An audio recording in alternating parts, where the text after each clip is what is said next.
मैं सूरज मदेशिया और आज का हमारा टॉपिक रहेगा सेफ्टी ऑफिसर बेसिक डॉक्यूमेंट्स, या फिर हम इसे कहें तो एडवांस भी डॉक्यूमेंट, क्योंकि इसमें सभी मेंशन मैं किया हूँ।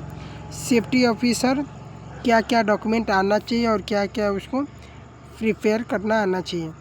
ठीक है, फिर हम स्टार्ट करते हैं, वन बाय वन देखेंगे।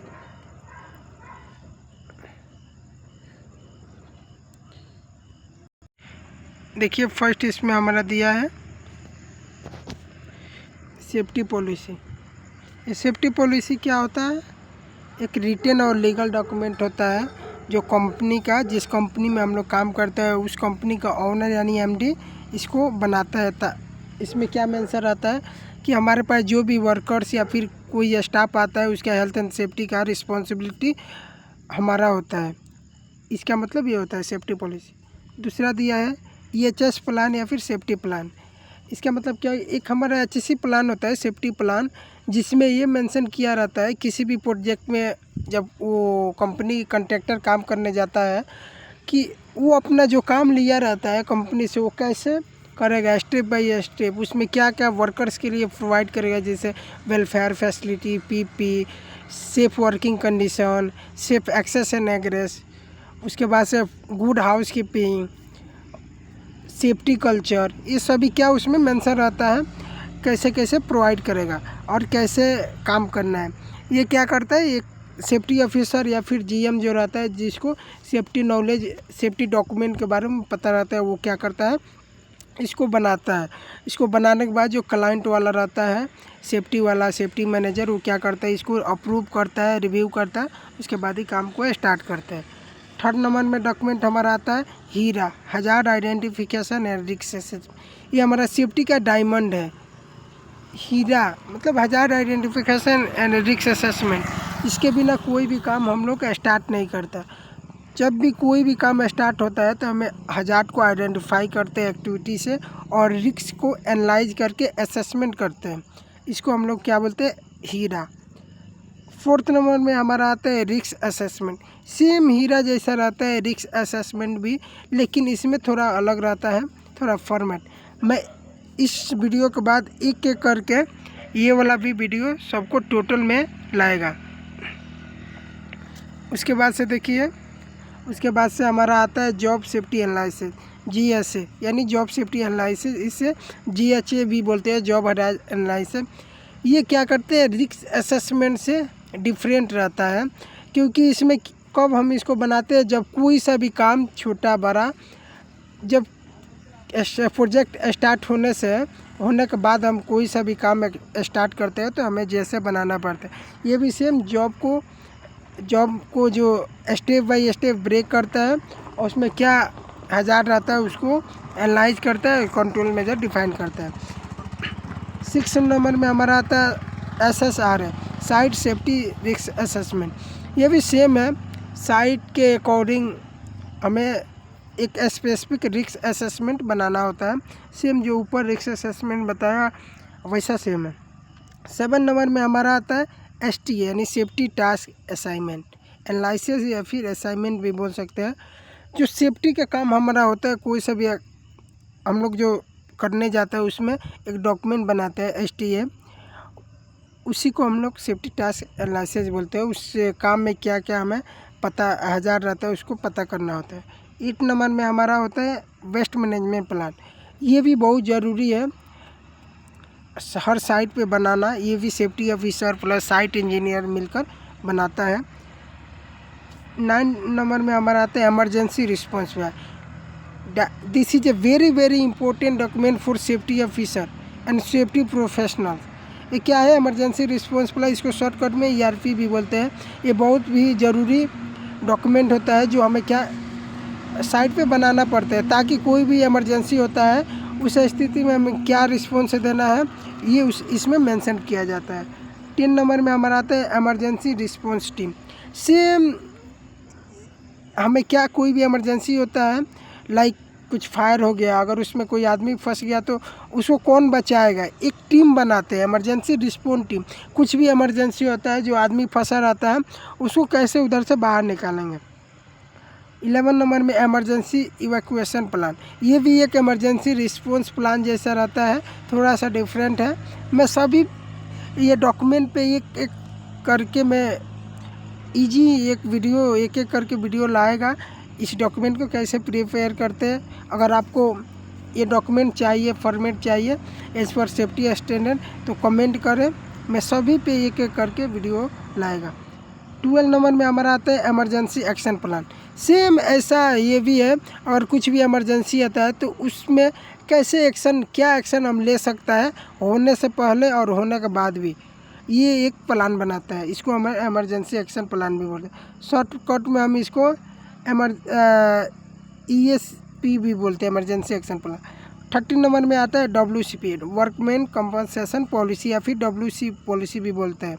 ये क्या करता है, हम किसी भी प्रोजेक्ट में जब एक कॉन्ट्रैक्टर जब नया काम स्टार्ट करता है तो वो क्या करता है, एक WCP यानी वर्कमैन, जो वर्कर्स काम करने वाला है, वो गवर्नमेंट के तरह से एक डॉक्यूमेंट इशू किया जाता है कि आप कितना वर्कर्स को इधर हायर काम कराना चाहता है। वो गवर्नमेंट एक अथॉरिटी देता है, एक सिग्नेचर साइन करता है एक डॉक्यूमेंट पे कि आप अप्रूव्ड हो, आप काम करा सकता है। तो उसी को हम लोग क्या WCP बोलते हैं। उसके बाद से हमारा आता है PTW, ये तो सबको पता होना चाहिए। PTW यानी परमिट टू वर्क। कोई सा भी हम काम करता है, कोई सा भी एक्टिविटी करने जाता है, एक्टिविटी के बाद हमारा फर्स्ट काम होता है परमिट टू वर्क को इंश्योर करना। सेफ्टी ऑफिसर परमिट लेता नहीं, वो इंश्योर करता है कि जो सुपरवाइज़र काम देख रहा है वो परमिट लिया है कि नहीं, उसका काम ये होता है। परमिट अलग अलग टाइप का होता है एज पर एक्टिविटी, आप जैसा काम करेगा, जैसे हाइट में काम करेगा तो हाइट वर्क परमिट, एक्सकवेशन काम खुदाई क्या कर रहा है तो excavation permit, hot work welding cutting grinding brazing ऐसा कुछ काम कर रहा है तो इसमें हॉट वर्क परमिट, ऐसा अलग अलग काम होता है। तो उसके अकॉर्डिंग हम लोग परमिट को इशू करते हैं। 15 नंबर में आता है SOP, स्टैंडर्ड ऑपरेटिंग प्रोसीजर। इसको हम लोग ये भी बोलते हैं सेफ ऑपरेटिंग प्रोसीजर। उसके बाद से इसको हम ये भी बोलते हैं सेफ्टी ऑपरेटिंग पॉलिसी। ये तीनों का नाम क्या है, एक ही है।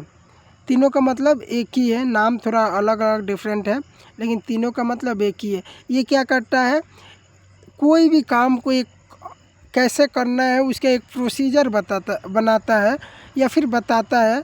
ये कौन बनाता है, सेफ्टी ऑफिसर भी बनाता है, और जो इंजीनियर आता है वो भी बनाता है। अभी देखिए उसके बाद से हमारा आता है चेकलिस्ट। अब देखो चेकलिस्ट भाई, हम लोग पावर टूल्स यानी जो मशीन ग्राइंडिंग कटिंग वेल्डिंग, उसके लिए भी हम लोग सेफ्टी ऑफिसर क्या, कहीं कहीं प्रोजेक्ट में तो मिला रहता है क्लाइंट की तरफ से, लेकिन कहीं कहीं सेफ्टी ऑफिसर को बनाना पड़ता है, तो ये पता होना चाहिए। क्रिटिकल टूल्स मतलब वेब सेलिंग हो गया, डिसाइकल हो गया, मतलब क्रेन में कौन कौन सा टूल्स अटैच होता है लिफ्टिंग के लिए, वो सभी क्या करता है, वो भी हमारे ये एक चेकलिस्ट है, उसको चेक करने के लिए बनाना पड़ता है। ये हमें पता होना चाहिए एक सेफ्टी ऑफिसर को। उसके बाद से हमारा आता है SWMS, safe work method statement, या फिर इसको SWM भी बोलते हैं, सेफ वर्क मेथड, या फिर WMS भी बोलते हैं, वर्क मेथड स्टेटमेंट। उसके बाद से हमारा आता है लीगल रजिस्टर। देखो ये लीगल रजिस्टर भी एक तरह का बहुत ज़रूरी डॉक्यूमेंट है सेफ्टी ऑफिसर के लिए। इसमें क्या मेंशन रहता है, जैसे कि जिस प्रोजेक्ट में हम लोग काम कर रहे हैं उसमें क्या क्या एक्ट हमारे ऊपर लागू हो रहा है, जैसे BOCW एक्ट, फैक्ट्री एक्ट। उसके बाद से हमारा और भी एक्ट, चाइल्ड एक्ट आता है, एयर एक्ट आता है, पोल्यूशन एक्ट आता है, और अगर फीमेल काम कर रहा है उसके अकॉर्डिंग भी एक्ट आता है, post act, prevention of sexual health, ये हमारा एक एक्ट आता है। मतलब कि ये कौन प्रिपेयर करता है, HR प्लस सेफ्टी ऑफिसर दोनों मिलकर प्रिपेयर करते हैं। उसके बाद से हमारा इंडक्शन रजिस्टर आ गया। इंडक्शन रजिस्टर तो पता होगा, वो भी सेफ्टी ऑफिसर को कहीं कहीं प्रिपेयर करना होता है, और इसको पता भी होना चाहिए।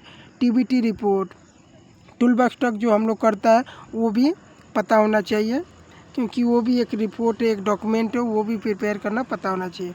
ट्रेनिंग रिपोर्ट भी पता होना चाहिए, क्योंकि ट्रेनिंग बहुत ज़रूरी है। जब जब भी वर्कर्स कोई स्पेसिफिक काम करने जाता है, एक्टिविटी स्पेसिफिक, तो हमें क्या उसके अकॉर्डिंग एक ट्रेनिंग देते हैं। उसके बाद से कॉम्पिटेंसी सर्टिफिकेट, ये क्या गवर्नमेंट से इशू किया जाता है। जो भी वर्कर्स स्पेसिफिक काम करने जाता है, जैसे वेल्डर्स हो गया, स्कॉप होल्डर्स हो गया, ऑपरेटर्स हो गया, ड्राइवर हो गया, ये सभी के लिए एक कॉम्पिटेंसी सर्टिफिकेट आता है। वो हमें उसको भी हमें पता होना चाहिए, जैसे कि उसमें एक्सपायरी डेट क्या है उसका, ड्राइविंग लाइसेंस में एक्सपायरी डेट, मैन्युफैक्चर डेट, और भी हमें स्कैन करना पड़ता है, वो भी पता होना। उसके बाद से हमारा आता है fire extinguisher register. Fire extinguisher that is a very important register and document. क्या ये बहुत ज़रूरी होता है सेफ्टी ऑफिसर के लिए, ये भी पता होना चाहिए फायर एक्सटिंग्विशर रजिस्टर कैसे बनाया जाता है। उसके बाद से देखिए, उसके बाद से हमारा आता है फायर एक्सटिंग्विशर चार्ट। एक हमारा फायर एक्सटिंग्विशर चार्ट होता है, और उसमें वो रजिस्टर अलग होता है। रजिस्टर में क्या मेंशन रहता है, लोकेशन मेंशन रहता है, स्पेसिफिक लोकेशन कहाँ फायर एक्सटिंग्विशर को इंस्टॉल किया गया है, रखा गया है।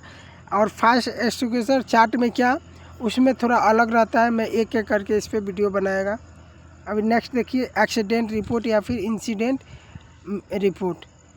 ये क्या होता है, ये भी बहुत ज़रूरी डॉक्यूमेंट होता है। जब भी किसी भी प्रकार का एक्सीडेंट होता है या फिर इंसिडेंट होता है, उसमें हम लोग रिपोर्ट को तैयार करता है। नियर मिस रिपोर्ट भी पता होता है, जब कि कोई भी व्यक्ति बाल बचता है किसी एक्सीडेंट होने से, वो भी हमें पता होना चाहिए, रिपोर्ट बनाना पड़ा। मंथली स्टैटिक रिपोर्ट, ये तो सभी सेफ्टी प्रोफेशनल को बनाना पड़ता है, किसी भी प्रोजेक्ट में काम करेगा। जैसे उसमें क्या रहता है, मंथ में कितना लॉस्ट टाइम LTI हुआ, लॉस्ट टाइम इंजरी, कितना TBT आप किया, कितना ट्रेनिंग किया, कितना नियर मिस हुआ, कितना एक्सीडेंट हुआ, कितना सेफ में नावर है, कितना क्यूमुलेटिव में नावर था, ये सभी उसमें मेंशन रहता है। इसको भी आपको पता होना चाहिए। उसके बाद से PP इशू रजिस्टर, किस व्यक्ति को कितना PP इशू किया, वो सभी ऑडिट इंस्पेक्शन के दौरान चेक किया जाता है। ये भी एक सेफ्टी ऑफिसर को पता होना चाहिए। उसके बाद first aid register, first aid register भी पता होना चाहिए कैसे बनाते हैं। इसको फुल इंस्पेक्शन रजिस्टर।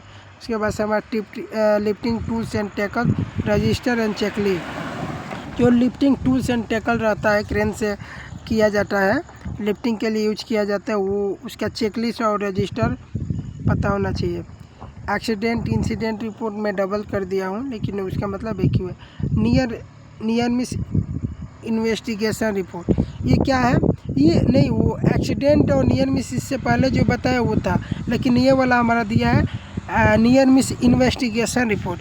देखो, नियर मिस जब होता है तो एक इन्वेस्टिगेशन रिपोर्ट भी बनाता है, कैसे हुआ, कब हुआ, क्यों हुआ, कैसे फिर नहीं होगा, उसके लिए बनाता है। सेम ऊपर भी दिया था ये वाला हमारा एक्सीडेंट और इंसिडेंट इन्वेस्टिगेशन रिपोर्ट। उसके बाद हमारा आता है इमरजेंसी ड्रिल रिकॉर्ड रजिस्टर। जब भी कोई इमरजेंसी होने से पहले हम लोग क्या, एक ड्रिल बनाता है, मॉक ड्रिल करता है, जैसे फायर का, वर्केट हाइट के, इलेक्ट्रिकल का, बिल्डिंग कोलैप्स का, ये सभी का एक ड्रिल बनाता है। वो भी पता होना चाहिए एक सेफ्टी ऑफिसर को। उसके बाद से देखिए, नेक्स्ट हमारा आता है इमरजेंसी कॉन्टैक्ट लिस्ट। अब देखो, एक सेफ्टी ऑफिसर को ये भी पता होना चाहिए इमरजेंसी कॉन्टैक्ट लिस्ट कैसे बनाया जाता है। ये भी एक बहुत ही ज़रूरी डॉक्यूमेंट होता है। जैसे इसमें हमारा सेफ्टी ऑफिसर का नंबर आता है, project manager, site in charge, first aid और फायर फाइटर, फिर से और भी जो भी इमरजेंसी रहता है, इमरजेंसी से रिलेटेड रहता है पर्सन, उसका इसमें नंबर है। उसके बाद से हमारा ऑर्गेनाइजेशन चार्ट, इसका मतलब क्या हो गया, ऑर्गेनाइजेशन चार्ट से एक रोल एंड रिस्पॉन्सिबिलिटी, किस व्यक्ति का क्या रोल एंड रिस्पॉन्सिबिलिटी होता है, ये इसमें मेंशन किया जाता है ऑर्गेनाइजेशन चार्ट में।